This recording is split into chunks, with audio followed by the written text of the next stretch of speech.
आणि ते बटेंगे तो कटेंगे त्यांचं काय करावं त्यांनाच काय कळे ना, की आता ही शमीमा अख्तर राज्यगीत म्हणते, महाराष्ट्र गीत बोलते, पहाडी आवाजात म्हणते, स्वच्छ शब्दात बोलते.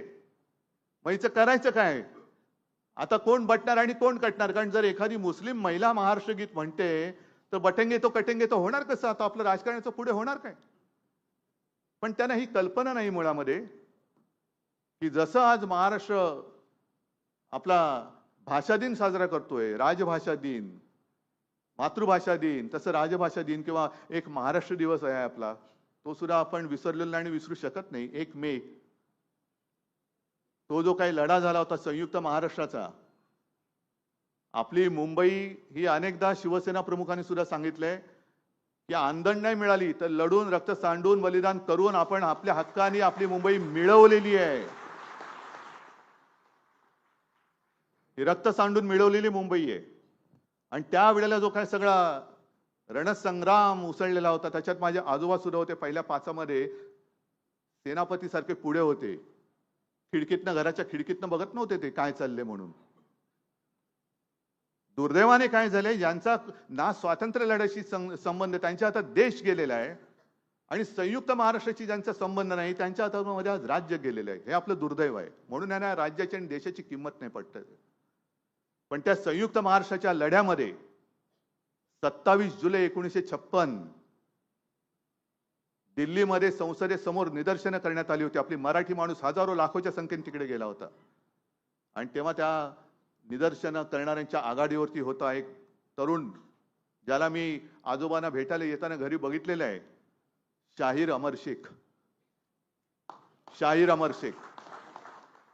मी त्यांना आजोबांना भेटायला खूप लोक यायचे. शाहीर अमर शेख यायचे, राजा बढेसुरा यायचे, धनंजय कीर यायचे, अंत काणेकर यायचे, सेनापती बापट यायचे, दत्त वामन पोद्दार यायचे, कितीतरी यायची मोठी मोठी माणसं. हल्ली मोठी माणसं आता दिसतच नाही मुळे, कारण मुळामध्ये माणसं ही त्या उंचीला पोचतच नाही. पण शाहीर अमर शेख यांनी दिल्ली दणाणून सोडली होती आणि त्यांचं ते गाणं होतं, ते गायचं की जागा मराठा आम जमाना बदलेगा. मराठा म्हणजे मराठी माणूस आता जागा झालेला आहे, आता जमाना बदलेला आणि तो बदलून दाखवला होता. आणि त्या गाण्यातली एक आणखीन एक ओळ होती, ज्याच्यामुळे दिल्लीवाले सुद्धा असे रोमांचित झाले होते. 2 कौडी के मोल मराठा बिकने को तैयार नहीं. आताचे स्वतःला मराठी म्हणवणारे दिल्लीत गेले तर दिल्ली काय म्हणते, याला बिका हुआ है आ जाओ. पण तेव्हाचे मराठी म्हणजे आपला मराठी माणूस कसा होता, 2 कौडी के मोल मराठा बिकने को तैयार नहीं. ते गेलं कुठे आपलं स्वत्व? गेलं कुठे स्वत्व? आज सगळे विकाऊ झालेत, टाकाऊ झालेत, लाचार झालेत आणि आपली मराठी भाषा दिन आम्ही साजरे करतो आहोत. साध्या साध्या गोष्टी आज मी पेपरमध्ये वाचलं की जे एक मराठी भाषा भवन, ज्याचं भूमिपूजन मी केलं होतं. आजपर्यंत जर का आपली सत्ता असती, आपलं सरकार असतं, तर कदाचित आजचा हा सोहळा आपण त्या भवनात सादर केला असता, मराठी भवनामध्ये. पण यांनी पाडून ठेवलं. त्याला आज कुठेतरी चालना मिळाले, म्हणजे काय केले मला कल्पना नाही. पण त्याच्या समोर आणखीन एक गोष्ट आपण करणार होतो आणि ती मी करणार, नक्की करणार. मराठी रंगभूमीचं पूर्णपणे इतिहास सांगणारं, त्याचं वाटचाल सांगणारं दालन ते बिर्ला तिकडे आहे ना चौपाटीवर, बिर्ला क्रीडा केंद्र ना. हा नाही तरी थिएटरवाले घाबरतील. बिर्ला क्रीडा केंद्र तिकडे मराठी रंगभूमीचा इतिहास सांगणारं दालन आपण करणार, म्हणजे करणारच. कारण मध्यंतरी मी पेपरमध्ये वाचलं, मला वाटतं महाराष्ट्र टाइम्स मध्ये आलं होतं, त्याचा शासन आदेश निघाला होता. सगळे आराखडे मंजूर झालेत, फक्त भूमिपूजन करायचं आणि काही इकडे तिकडच्या काही परवानग्या होत्या, ते झालं की काम सुरू झालं असतं त्याचं. पण ते काम याने आता रद्द करून त्यांच्या लाडक्या कॉन्ट्रॅक्टरला द्यायचं चाललेलं आहे. का? Banquet hall. कसलं बँक्वेट हॉल आणि पार्किंग, म्हणजे सगळे परत उपरे येणार तिकडे. मुंबई ही माझ्या महाराष्ट्राची राजधानी आहे आणि या महाराष्ट्राच्या राजधानीत ज्या एका आपल्या रंगभूमीने जी मी असं म्हणत नाही की रंगभूमी केवळ मनोरंजन करते, रंगभूमीने सुद्धा समाजासाठी खूप मोठं योगदान दिलेलं आहे. वेगवेगळ्या प्रकारची नाटकं राजकारणी करतात ती वेगळी, पण त्या वेळेला आवश्यक असणारी नाटकं ही त्यांनी रंगभूमीवर आणून, मग ते कोल्हटकर असतील, खाडीलकर असतील, कोणी असतील, सगळे असतील, त्यांनी त्या वेळेला आणली आणि समाजाने काय करायला पाहिजे हे नाही म्हटलं तरी शिकवण दिली. मग ती संपूर्ण एक इतिहास सांगणारं ते दालन हे आपण नाही बांधणार तर दुसरं कोणी बांधायचं? आणि आता हे जे बाळासाहेबांचे विचार, दुबईला जाऊन क्रिकेट मॅच बघतात हिंदुस्थान पाकिस्तान, हे बाळासाहेबांचे विचार सांगणार आम्हाला. नाही, हिंदुस्थान पाकिस्तान क्रिकेट मॅच कुठेही हो, दुबईत असली तरी तिकीट काढून आम्ही जाऊ आणि सगळ्यांची पोरं बाळ तिकडे जाऊन मॅच बघतायत आणि इकडून आम्हाला बाळासाहेबांचे विचार शिकवतायत. का तिकडे आवाज का उठवत नाही? मंत्रीपद नाही मिळालं तर गावी जाऊन बसता. इकडे मराठी रंगभूमीचं दालन जे आम्ही करतो आहोत त्याचे सगळे आराखडे मंजूर आहेत, शासन आदेश निघालेला आहे. नाही ते रद्द झाले तरी चालेल, पण तिकडे सुद्धा कॉन्ट्रॅक्टर आला पाहिजे, तिकडे सुद्धा उपरेच घुसले पाहिजेत. आम्ही घुसू देणार नाही. जर तिकडे कोणी तिकडे वीट रचायचा प्रयत्न केला तर सगळा मराठी माणूस येऊन तिकडची ती वीट उखडून फेकल्याशिवाय राहणार नाही. तिकडे रंगभूमीचं दालनच आम्ही करणार. करा ना, असे काहीतरी निश्चय करा. निश्चय केल्याशिवाय काही होत नाहीये. आणि कुसुमाग्रजांचं अरविंद, मला थोडंसं, मी पण 2 ओळी लिहून आणल्या. मला वाटलं अरविंद नेमकं त्याच बोलतात की काय, पण नाही, जरा बरं वाटलं म्हणून मी 2. काय होतं, मला वाचून नाही बोलण्याची सवय, कारण वाचून बोलायची सवय झाली असती तर कदाचित मी, जाऊ दे आता, म्हणून मी ते होत नाही, ते जाऊ द्या. तर मराठी भाषेचा म्हणजे असं आपण कधीच म्हणत नाही की दुसऱ्या भाषेचा दुश्वास करा, नाही, कधीच नाही. शिवसेना प्रमुखाने पण नाही सांगितलं. म्हणजे मराठी शाळा बंद पडतायत, दुर्दैव आहे. पण आता काय झालंय की पालक, म्हणजे आता माझी पण मुलं मराठी इंग्लिश शाळेत शिकले ना, तेव्हा किती काऊर उठलं होतं. मराठी करणाऱ्यांची मुलं इंग्लिश शाळेमध्ये जातात. पण आज दोघांनी, माझ्या दोन्ही आदित्यला आणि तेजसला उभं करा आणि मराठीत बोलून दाखवा, त्यांच्याशी ते कसे मराठी बोलतात ते पण बघा. ह्याचं कारण घरातले संस्कार. ज्या क्षणी आदित्यला इंग्लिश शाळेमध्ये आम्ही ऍडमिशन मिळण्यासाठी जात होतो तेव्हाच मला बाळासाहेबांनी सांगितलं होतं, मला आणि रश्मीला, की एक लक्षात ठेवा, इंग्रजी शाळेमध्ये घरामध्ये मराठी, आणि घरामध्ये ते डॅड मॉम नाही चालणार, इकडे आई बाबाच बोलायचं, कारण हे संस्कार आहेत. आम्ही मराठी शाळेत शिकलो, तुम्ही सुद्धा मराठी शाळेत शिकलात. शिवसेना प्रमुखांना आणि माझ्या आजोबांना तर शाळेचं शिक्षणच पूर्ण नाही करता आलं. कुठल्या शाळेत शिकले विचारायची सोय नाही.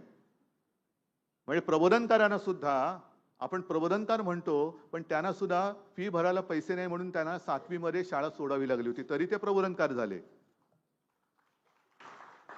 बाळासाहेबांना फी भरायला पैसे नाहीत म्हणून त्यांना सुद्धा 7वी मध्ये शाळा सोडावी लागली, तरी सुद्धा ते हिंदू हृदय सम्राट शिवसेना प्रमुख बाळासाहेब ठाकरे झाले.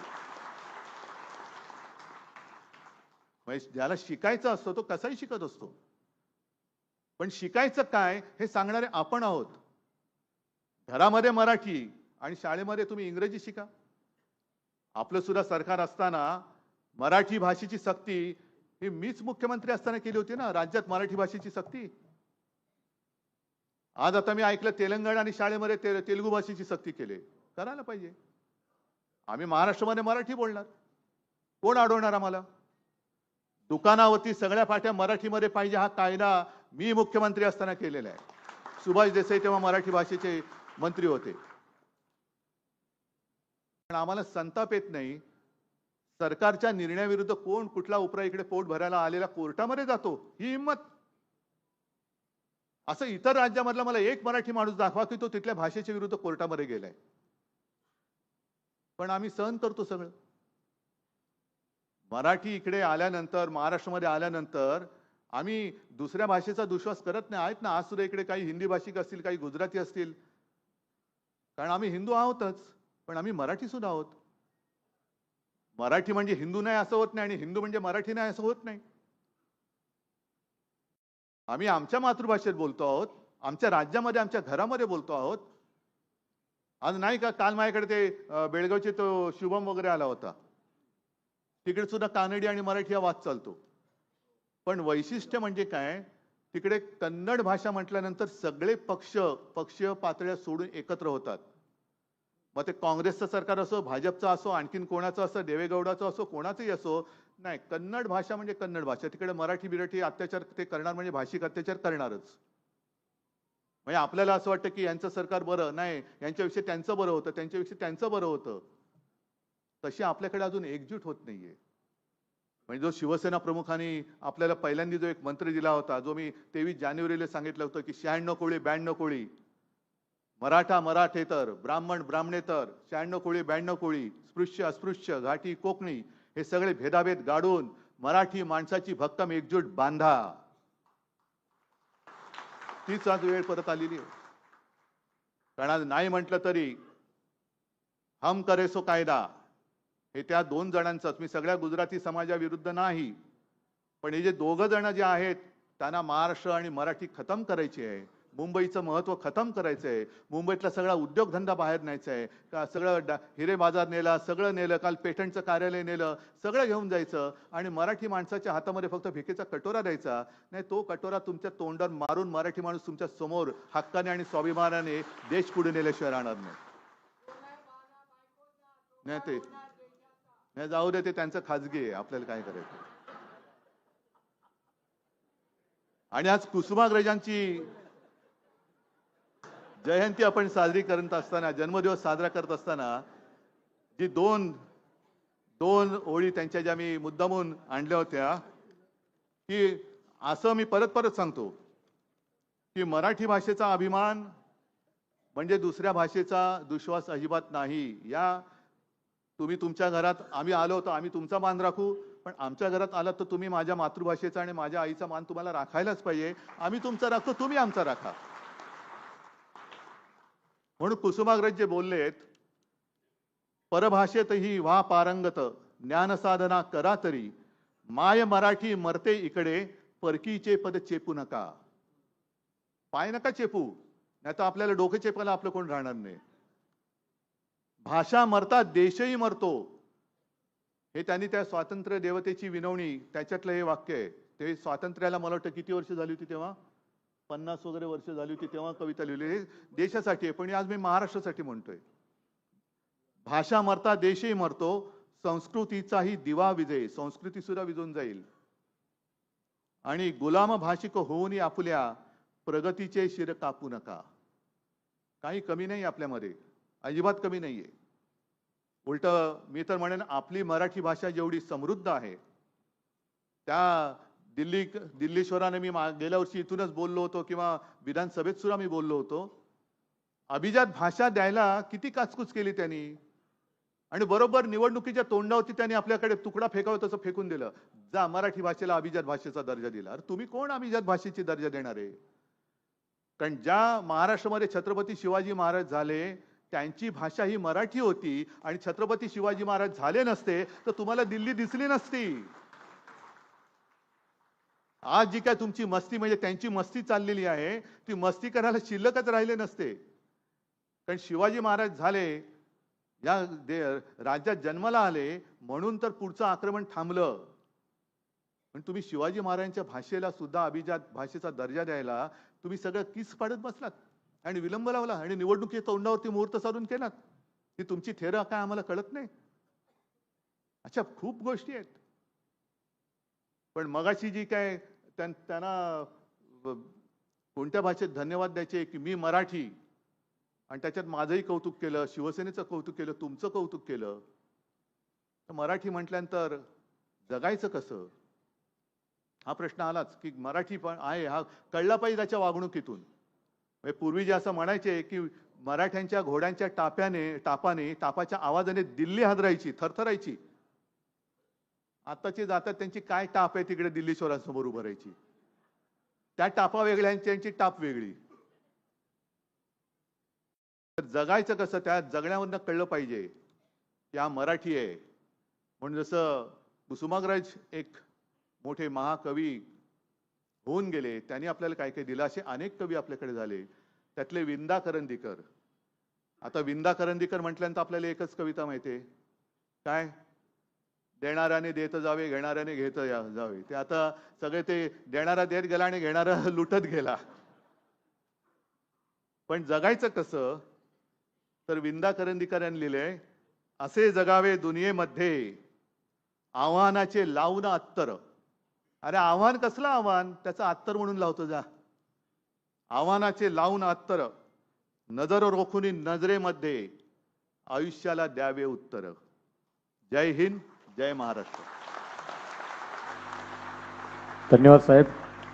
अभिमानी म्हणा आम्ही मराठी, अभिमानाने म्हणा आम्ही राष्ट्रगीताने या कार्यक्रमाची सांगता होईल.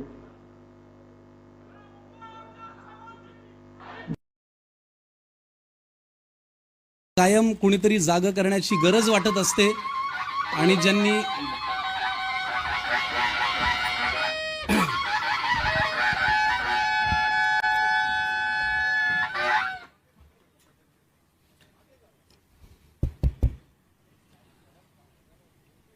आदरणीय व्यासपीठ आणि माझ्या जमलेल्या सर्व रसिक मराठी बांधवांनो, भगिनींनो आणि मातांनो, मी आज भाषण करणार नाहीये, कारण माझं भाषण गुढीपाडव्याला 30 तारखेला इथे आहेच. त्याच्यामुळे मला जे म्हणायचं आहे ते मी 30 तारखेला म्हणेन. पण आज मराठी भाषा दिवस, मराठी भाषा गौरव दिन सरकारने जाहीर केला होता, पण सरकारच्याही लक्षात नव्हतं की हा दिन साजरा करायचा असतो. आणि 2008 साली याची सुरुवात आपण केली, याच शिवतीर्थावरती इथेच सुरुवात केली होती. आणि मग त्याच्यानंतर महाराष्ट्रभर पक्षाने सगळ्या ठिकाणी हे कार्यक्रम राबवायला सुरुवात केली. यावेळेला मला परत कोणीतरी सांगितलं की आपण परत केला पाहिजे, म्हणून यावर्षी देखील परत हा कार्यक्रम आपल्यासमोर करतोय. सर्व लोक इथे